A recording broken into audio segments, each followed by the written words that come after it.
हाय दोस्तों, आप लोग कैसे हैं। उम्मीद करता हूँ कि आप लोग अच्छे होंगे।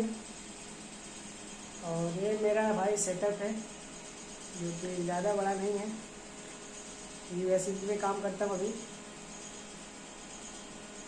और एक सिंगर विराज यादव का मैं गाना मिक्सिंग कर रहा हूँ। तो आप लोग जाइए सुनी शक्ति फिल्म का स्टूडियो पे, और उस पर गाना परसों ये छोड़ेंगे। तो आप लोग सपोर्ट कीजिए प्लीज़, और लाइक कमेंट और सब्सक्राइब करना ना भूलिएगा, ताकि मेहनत करते भाई मिक्स करने में थोड़ा टाइम लगता है। आप लोग चाहेंगे तो बड़ा भी बना सकते हैं। तो चलिए आप लोग को सुनाते हैं मैं सॉन्ग कैसा है। आप लोग सुन करके बताइएगा कमेंट में कि आप लोग कहाँ कहाँ से देख रहे हैं, तभी तो मैं वीडियो ला पाऊँगा भाई। कि कमेंट करेंगे, बताएंगे कैसा है नहीं है, तो मैं थोड़ा अच्छा बनाने की कोशिश करूँगा।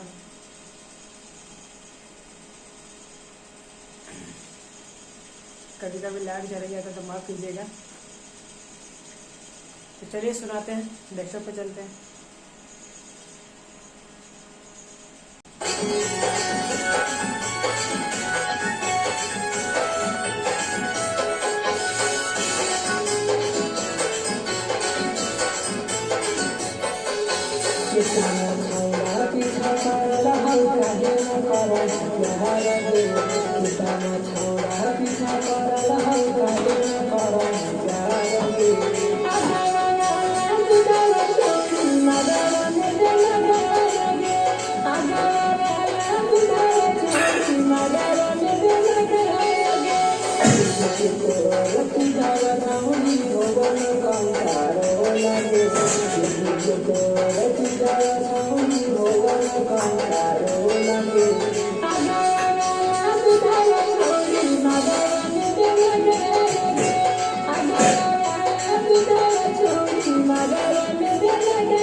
यही गाना था दोस्त, आप लोग कैसा लगा कमेंट में ज़रूर बताइएगा।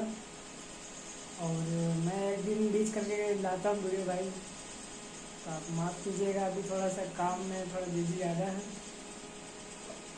आप लोग इस गाने को सपोर्ट कीजिए और जाइए सुन शक्ति फिल्म पे, और इस पे थोड़ा शेयर कमेंट और सब्सक्राइब जरूर कीजिएगा। तो चलिए फिर अगले वीडियो में मिलते हैं, कब तक के बाय बाय।